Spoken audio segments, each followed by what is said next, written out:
Hey, welcome back to 5 Minute Financial. It's me, Hugh, and of course, John Klotz is here as always because it's 5 Minute Financial. Great to be Right, John? here. Great to be here. And Always fun. Now we're going to today's topic is RSPs, always a big topic, especially as tax season approaches. And we got 5 minutes. Can we just see the clock? There's the clock, John. We're going to hit that start button now, and we got 5 minutes. RSPs, John. What's the deal with RSPs? Well, you know, Hugh, it's still a good way to save for retirement planning. It's sort of an initial starting point for a lot of Canadians. I wanted to allude to the fact that a lot of people aren't taking advantage of them still. There's some pretty interesting statistics in terms of unused RSPs. Well, it's shocking because everybody's complaining about paying so much tax, Yep. and the RSP is a way to avoid that. Yep, absolutely. So what are these statistics? So only 24% of eligible Canadians, are using RSPs. Wow. Yeah, and that's interesting because it is a every dollar you contribute to an RSP, Yeah. you get a dollar reduced from your income. So that means 75% of the people watching this right now Yes. are paying too much tax. Yep, Right? absolutely. At least for a starter point. So there were $34 billion of RSP contributions made last year. Okay. However, Yeah.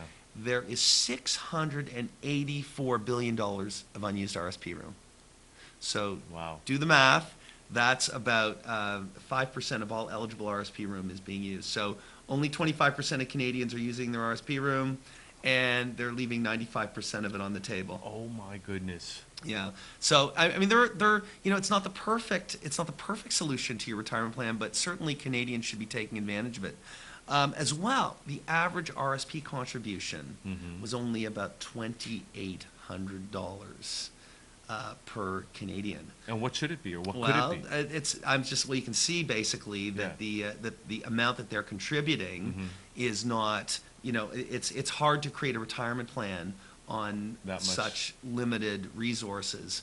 There's definitely an issue here. And also just to consider that the maximum allowable, so in 2013, is 23,000 or 18%, whichever comes first. Okay, So you can right. appreciate they're setting that level, Yeah. and yet the amount that people are contributing, this is an average statistic. Believe it or not, the highest contributors are in Inuvik. And I don't know why, but they seem to contribute more than I bet Canadians. they have high-paying government jobs up there. They might. Maybe being around all that oil and gas makes you think about a healthy retirement Or maybe plan. they just know how important it is to have a solid retirement plan. Exactly. Could be that simple. Exactly. Now here's some other things too. I very often talk with people about saving for retirement. So I'll give you a couple of numbers. If a 25-year-old Yeah.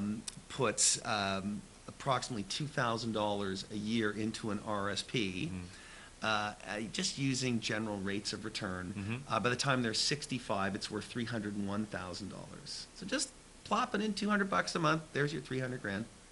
If a 35-year-old does the same thing, it's worth about 150,000. And if a 45-year-old does the same thing, 2,000 a year, it's worth 75,000. So 300. Start early is what Start I'm getting from early. that. Yeah. Max it out. Now here's the thing too, and I am, like I said, at a certain point RSPs do become a tax problem because when you withdraw them, it's earned income. So some people have too much in them, but that's not who I'm talking to right now. Okay. I'm not talking to the people who have too But much. I'm sure in you it. could solve their problems too. That's a whole other right? thing. Exactly. That's a different 5 Minute Financial. Yeah. Now here's the thing too, by the way, Yeah. with respect to retirement planning. So not only are Canadians not saving enough, they are living longer. So your chances as a man at this point, it's a very good chance you will live, the average Canadian male will live till about 80, and the average female till about 83. That's average. That could be a problem. You got more time at the end of the money. More time at the end of the money. Absolutely right. So what we're trying to do is we're suggesting to Canadians that they might want to get their act together a little bit more, because it would not be unreasonable for you to live to age 100. And how are you going to fund that if you're not taking advantage of your contribution room? And as more and more people wear the immortality rings, John, this is going to become a bigger and bigger problem. Exactly, because your life lives on the internet long before you die.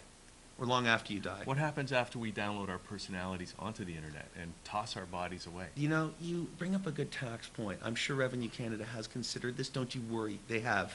Yeah, they'll How come to up with- tax beyond. Yeah. Exactly. Okay. Anything else about RSPs right now? It's tax Let's see. season. What should people know? I want to talk about catch-up loans. So very often, and I'm glad you brought that up because so. What do you do? You've got all this unused RSP contribution room, Right. and you might want to. And I've looked at it. Basically comes on your notice of assessment. It says at the bottom what you have left, Yeah. and you do a catch-up loan. Okay. Well, even if we don't know quite what that means, I'm sure, and we've run out of time, but people can get in touch with you and find out the details about how to do that and all that other stuff. right? Absolutely, absolutely. And how do they do that? Check us out, northwoodmortgagelife.com, or our other website, financialmentor.ca. Alternatively, they can call us at 416-783-PLAN, which is 7526. Look forward to hearing from you. Thanks so much. All right, John. Thanks. See you next time.